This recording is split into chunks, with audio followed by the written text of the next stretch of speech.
अधी सर्दी जी अधी गर्मी अधी असां के पंहिंजे मुड़सन सां ईअं ई करण घुर्जे आ। हाँ अधी थोड़ी घणी बेइज्जती थींदी रहंदन न त ये लेवल में हूंदा। अधी बेइज्जती तो असां जूं भाॼायूं आहिनि जेके उते वञी वेठियूं आहिनि ऐं असां के घर मां कढी छॾियो अथनि। शैतान जो नालो वठ ताई दई शैतानी। ओ मायूं हलो काॾे थी वञो? तबियत सही अथव? हलो हलो निकिरो ॿाहिरि। असां पंहिंजे मुड़सन जे घर आयूं आहियूं। असां के पंहिंजनि मुड़सन जे घरां गॾी हिते तव्हां पंहिंजे मुड़सन जे लाइ छो आयूं हो? के कम सां आयूं आहियूं। जॾहिं वास्तो रखण न थियूं चाहियो त अचो छो थियूं? भाइरनि खे मोकिलियो, तव्हां वरी पंहिंजो भगल बूथ रोई जड़ो खणी हिते अची पहुतियूं आयो। अलाए त कीअं थियूं निकरूं असां हितां। जेसी ताईं असांजा मुड़स हिते न ईंदा तेसी ताईं कोन निकरंदासीं। हा हा कन खोले वात पटे असांजी ॻाल्हि गौर सां ॿुधो। ही असांजे पीउ जो घर आहे ऐं सॻे चाचे जो बि घर आहे। उहो त घर हो जॾहिं तव्हां सभु कुझु ख़तम करे छॾियो आ त पोइ छाजे लाइ आयूं आहियो? असां ख़तम कोन कयो आ, असां पंहिंजा हक़ वठंदासीं। कीअं थी आजाणी ॾिसेनि त सही सुकल छेणे जहिड़ो बूथ टंगियूं बीठियूं आहिनि। हाणे बूथ छा थियूं ॾिसो? तव्हां में त असांखे पाणी जी गिलास जी बि उमेद कोन्हे का।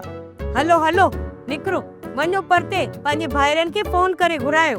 हलो हाणे ॿाहिरि वञी आगुर ते बीहो।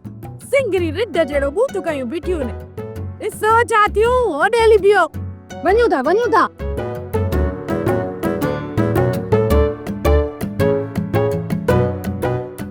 अधी हिन डाइनिंग त मूंखे थधि ॾेई छॾी अथई। ऐं अधी मूंसां बि इहा ई हालत आ। मूंखे त हिननि पघर ॾेई छॾिया आहिनि। हाणे तूं हीअं कर अदा वारनि जो नंबर मिला।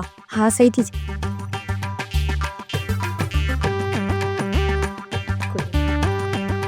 जल्दी कर तू छा थी करी?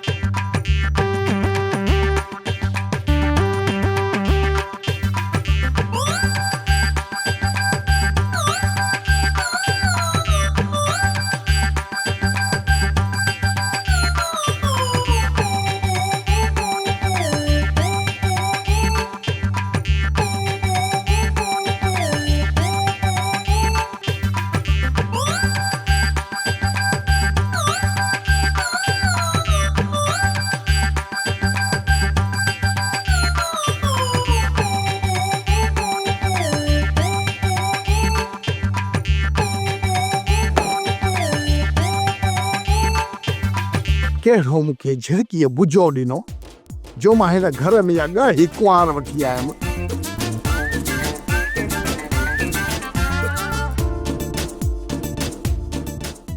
सोप सीरियल जहिड़ियूं ज़ालूं तहिड़ा मुड़स तमाम एपिसोड्स ॾिसो HD क्वालिटीअ में। विज़िट करियो असांजो YouTube channel Sindh TV HD drama.